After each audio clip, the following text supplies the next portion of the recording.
Hi, I'm Angie Callahan. Welcome to School Talk Monthly. In this program, we'll see a sneak peek of a new series premiering in January, find out who our schools of the month are, and have a conversation with Dr. Gary Matthews, Superintendent of Williamsburg, James City County Schools. On January 8th, the Kennedy Center Performing Arts Series brings the play 12 Angry Men live to you beginning at 11 a.m. For more information on this program, check your WHRO classroom guide or go to pwnet.org/perform.php. Now let's take a look at the live field trip coming in January from Colonial Williamsburg. The science of electricity is yet in its childhood. All right, lads, swing about. What's that? It's better now. In Pursuit of Science airs live Thursday, January 15th at 10 a.m. and again at 1 p.m. For more information on this live electronic field trip, go to history.org/trips. Hey, you guys, if that rings a bell, then get ready to experience the new electric company. Sesame Workshop producers and curriculum designers have been hard at work on bringing to life a new series for a new generation. The series helps kids tackle 4 crucial areas of literacy: decoding, vocabulary, comprehension of connected texts, and motivation. Here's a sneak peek of the electric company.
Hey, you guys, tune in to WHRO on Martin Luther King Day and see 4 back-to-back episodes of The Electric Company beginning at 3:30.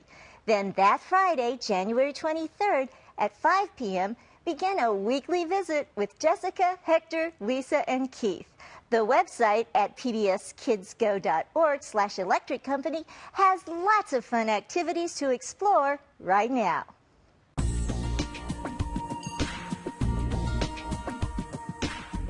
With me today is Dr. Gary Matthews. He is Superintendent of Schools in Williamsburg, James City County, and we're delighted to have you here to speak with us today. Well, thank you, Angie. It's a pleasure to be here. Thank you. Let me start out by asking you, how long have you been in the field of education? This marks my 33rd year in public education, and I've enjoyed every year. There's no more important work than that which we do with the children. Absolutely. What made you decide to go into education as a career? I love the kids. I've always been a young adult even who liked working with young kids, whether it's helping them coach a basketball team or coaching a baseball team. I've had involvement with kids even as a kid, particularly in the field of athletics. So early on, I've had an attraction to working with young people and seeing them grow and develop. And I have 5 children of my own, so it's kind of a natural thing for me. And once a young adult and into college, and being a political science major at LSU, one would starve if one just relied on a political science degree. And it was natural for me at that point then to choose education and working with young people to see them grow and learn and become all they can be. Can you talk to me a little bit about that community? What is a little bit about the demographics, the size of your school system, the ethnic mix, some things like that about we have a great community that is Williamsburg, James City County. Probably 65,000 or so residents in the city and county combined. Our school division's about 10,100 plus students as we speak. Demographically, we're about 75% Caucasian, approximately 23% African American, and the remainder, all different particular ethnic backgrounds are represented. We're approximately, I'd say, 23% free and reduced lunch, and we have kids who go to some of the best schools in the world, Harvard, William and Mary, and then kids who go to career technical education, community colleges, just sort of the whole gamut of, I think, very successful students for the most part. That's great. Well, let's talk about success a little bit. You've been there 3 years now. What do you point to when people ask you, what's working, what's successful at Williamsburg? Well, I'm sort of a bottom line, results-oriented school leader, and I've been that way my entire career. Last spring in our school division, our teachers and our students produced rather remarkable improvements in student learning based on Virginia's SOL test. For the first time ever, for example, our African American students gained adequate yearly progress under the federal No Child Left Behind law in both reading and mathematics. Excellent. And in 21 No Child Left Behind categories, our school division showed improvement in 16 of those categories, and in 14 of those 16 categories, statistically significant improvement. So we were pleased about that, and especially when we looked at the kids who achieved the so-called pass advanced on Virginia's SOLs, more so than in the last many years, our school students actually performed higher or in a greater percentage in the SOL advanced category than ever before. So we were very pleased about that. SAT and ACT scores also outperformed state in the nation and showed considerable progress over the prior year. So we had a really, really good spring coming off some really, I think, hard and I hope smart work. Yeah, well, let's talk about that work. What were some of the things that you implemented to get those gains? We have spent 3 years now working on a body of research from Robert Marzano. In his book, Classroom Instruction That Works, he put forth 9 so-called research-based instructional strategies that includes things like cooperative learning, setting objectives and providing feedback, using non-linguistic representation to teach children what we want them to know and the skills that we want them to have. So those strategies are seen to work across grade levels, across grades and chronological ages. And regardless of any of those variables, these are the strategies that seem to best engage the learner in the learning, turning the student into the major worker in the classroom as opposed to the teacher doing all of the work. And those strategies which we have taught, which we have modeled, which we have followed up on in our individual classrooms, which we have in the last 3 years in summer institutes and throughout the school year, have reinforced. I think those strategies are now beginning to be used more so than ever in our school division in a most deliberate way, bringing the results last spring that we've seen, and we hope to continue that. That's great. So it's more of a seamless process. Must have been early on, though, getting all of the teachers engaged in this. You said you had summer institutes. Yeah, that this might have been a little different thinking than they were bringing into the classroom. I think so. It was less voluntary in terms of attendance at these sessions, which modeled and reinforced research-based instructional strategy. So we expected our teaching personnel to be there, but I believe our teachers wanted to be there, and our teachers want to be the best professionals that they can be. And we used, frankly, I think one of the best curriculum experts in our Commonwealth, Dr. Dan Mulligan, who is one of the chief practitioners of research-based instructional strategies. So he modeled very well for our teachers so they could really take that back to their classrooms and make application, and we're seeing that. And in fact, for the first time I think ever, central office administrators in WJCC make weekly classroom visits to observe instruction, including the superintendent. And I think we've learned a great deal from that, and we're trying to model that which we value. That's excellent. So you said weekly class. So you yourself go into the classroom weekly. Absolutely. And then we report back. We have a log that will report all the classroom observation zone from the central office, and I send that out to every administrator in our school division and our school board. I want to hold us accountable for doing that which we value the most. Sure, sure. Well, the whole process, is it something that the teachers are evaluated on?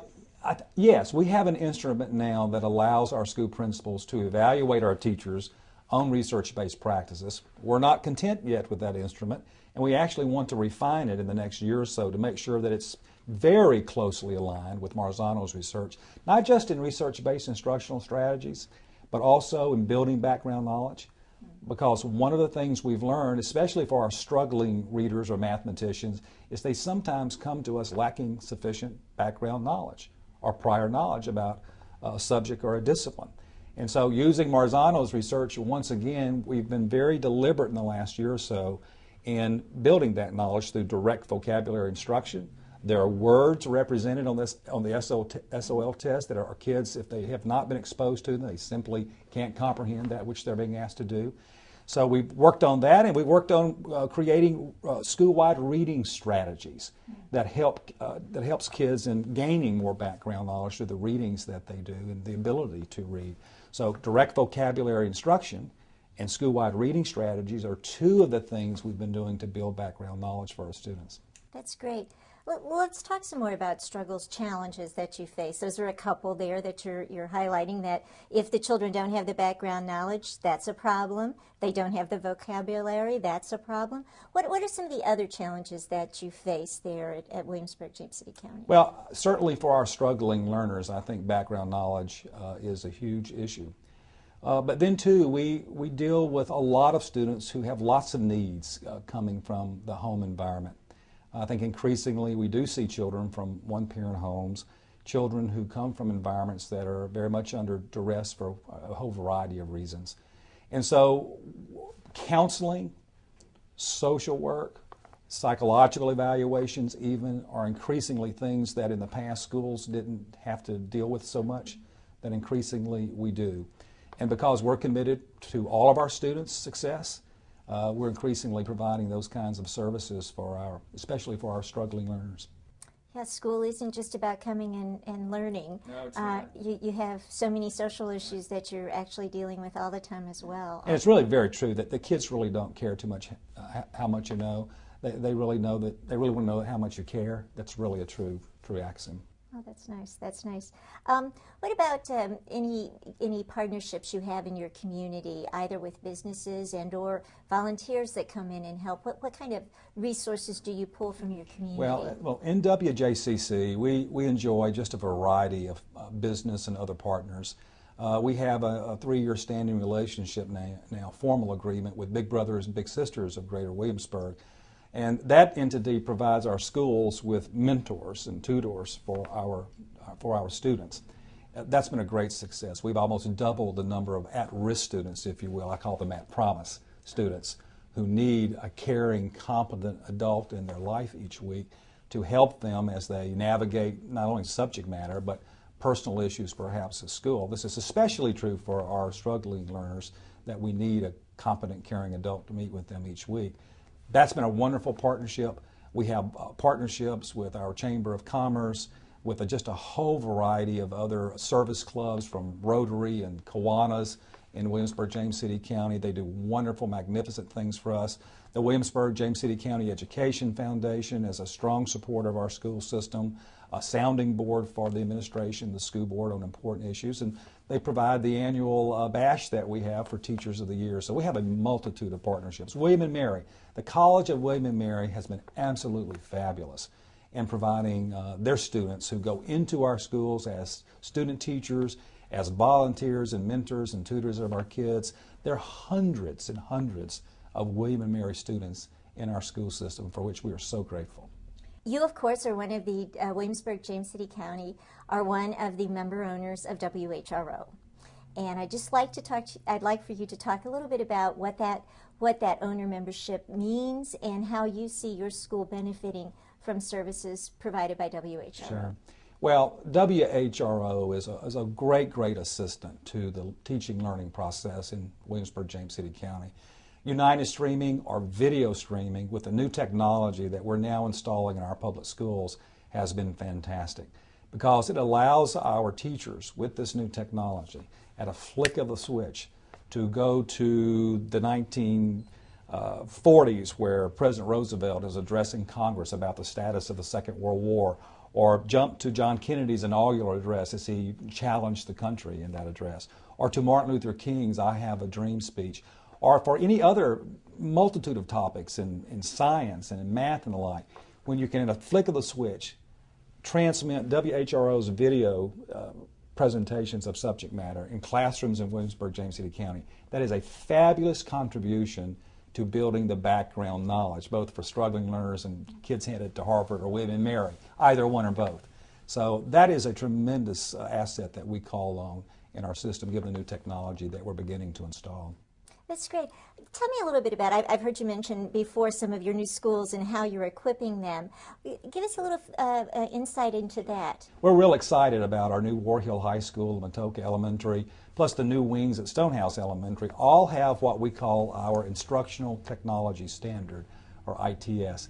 That involves a ceiling-mounted digital projector that is connected to a variety of sources, such as WHRO's United Streaming, to the internet, to various local programming in terms of television productions here locally, all at the fingertip of the teacher by way of that digital projector that projects onto a huge front of class screen of 8 by 8 or so in dimensions. And as such, kids also, by way of stereo speakers, have equal hearing, and because the screen's so big in front of the classroom, they actually have equal seeing from anywhere in the classroom, and that just provides the kind of background knowledge, you will, and learning that the traditional, conventional classroom cannot even compete with. Because it is one thing to talk about Roosevelt asking the Congress to declare war back in the Second World War. It's a different thing for these young people to see him deliver that address, or John Kennedy's inaugural, or Martin Luther King's I Have a Dream speech. So it takes kids to places they could not otherwise go. This technology does. The technology also involves inner white pads, such that individual students working on a pad can manipulate things on the big screen. It also involves remote systems such that if they want to take a quiz, teacher can put the quiz up on the big screen, kids can respond to it, immediately see their individual responses and their group responses. So in terms of preparing for exams and the like, it's a great, great tool. All of this is a part of our ITS standard in Williamsburg, including the document camera, where I could put my hand on the document camera and you could literally read this ring and everything on my class ring here. Up on the big screen. So it's really changed the presentation of subject matter in classrooms rather dramatically. It immerses the student in the topic, basically. Absolutely. Yeah. We just did a brief evaluation of our ITS system, and whether it's our students or our teachers, both parties are saying that this technology engages students in the learning more now than ever before. That's incredible. You do need these bells. You need to invest in these bells and whistles when you're wanting technology to be utilized, as well as staff development. No question about it. But increasingly, what we used to consider the bells and whistles are really what we must have in order to engage today's students, because they come to us having total command often over this technology. And so when they come to the classroom, if they lack those kinds of tools that they have at home and in the outer world, if you will, they see the classroom as really inadequate.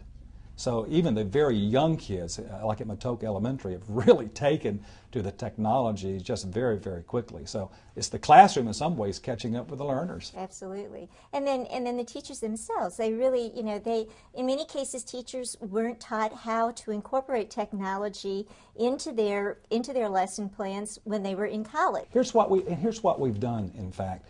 Back in January of this current school year, at War Hill High School, where the Instructional Technology Standard is in place in all of the classrooms at War Hill, we brought teachers over from Jamestown High School and from Lafayette High Schools. So we had all three WJCC high schools present, all the faculties, where the War Hill faculty that's been using this outstanding technology throughout the school year presented lessons from the different disciplines, social studies, science, the arts, mathematics, language arts, to their counterparts at Lafayette and Jamestown High, because we intend to have both Jamestown High and Lafayette High installed with this new technology before the coming 08-09 school year begins. But to see their colleagues and their peers at War Hill be the ones who led the learning on this professional development day was a very powerful message. Oh, that's great. That's great. And I know you all do quite a bit of staff development training all throughout. We do. To make sure. I think during my 3-year tenure that I've had the privilege to serve the children and community in Williamsburg, James City County, professional development has been our key. A lot of school districts are about this program or that program, and I think that's important. But I would say that what we've stressed more than anything else in our school district to date is the development of our faculty to deliver high-quality instruction. And that's an investment that really is priceless. One of the other things I wanted to ask you about was your graduates. You've mentioned some of your graduates go to William and Mary or go on to Yale. What other sorts of training beyond high school do your graduates go to? Do you have any examples of what they're doing? Well, naturally, the traditional 4-year colleges or universities. Many of our graduates, or some of our graduates, go on to our community colleges and either get an associate's degree there or some special certification, be it in automotive mechanics, or culinary arts, or becoming a hairdresser or a barber, or whatever the case might be, seeking various certifications in various trade schools and or community colleges. The New Horizons Regional Education Center is a source of a lot of certification and training that a number of our students go for as well. So it's just a variety of things that our students go off and do and succeed at. Talk a little bit more about New Horizons and what's available for students there. New Horizons offers a number of different kinds of courses in career technical education, for example, be it in the culinary arts, be it in automotive mechanics kinds of endeavors, just a whole variety of things in the career technical field. It also offers the Governor's School of Math and Science for advanced math and science students. And it also is the home of a lot of our special ed classes for autistic students, for example. So it's just a variety of things, from career technical education to the Governor's School, advanced math and science, to special education services, just to mention a few. New Horizons is really very encompassing. Is there anything else you want to add? Anything you want to say about Williamsburg, James City County, WHRO, whatever? I'll say something about each. Okay. Williamsburg, James City County Public Schools is a great place where a school administrator can work with committed teachers and committed principals to serve children. I'm very pleased with the progress that I see us making, and it's the commitment to the kids that really characterizes our school division's employees and the parents and others who support it. So it's a great place to live and work. WHRO, tremendous assistance. I've mentioned the video streaming, and the Civil War series in Hampton Roads has been magnificent.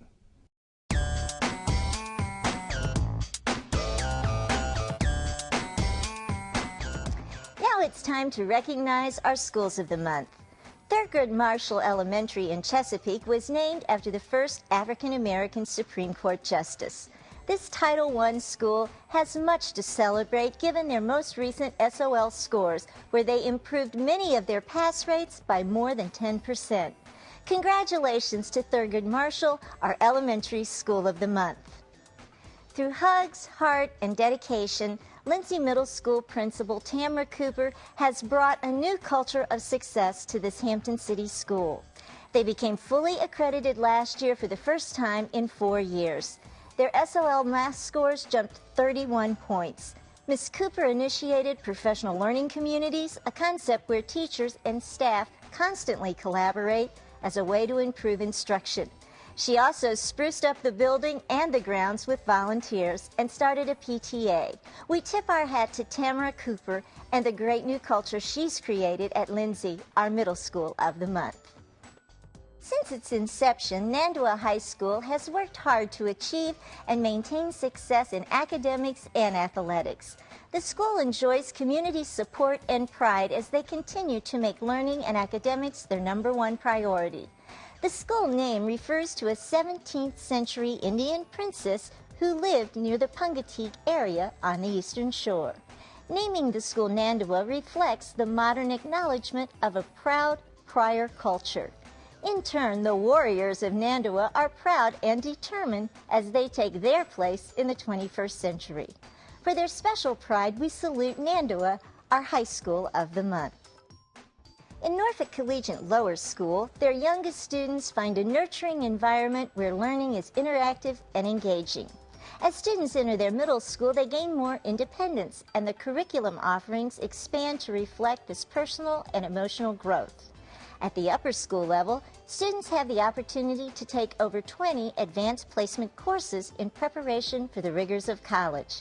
For challenging their students to meet the highest academic standards and guiding their students on each step of their educational journey, we acknowledge Norfolk Collegiate as our Independent School of the Month.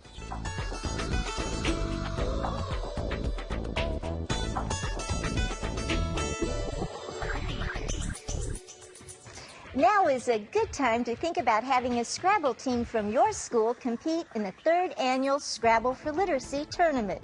School teams will compete in the afternoon on February 27th at the Norfolk Cruise Terminal. Teams can register online at theliteracypartnership.org. Dust off those boards and start practicing. Well, that's all for now. This program and all the links we talk about are available online at schooltalk.org. I hope everyone has a wonderful holiday season. See you in the new year on School Talk.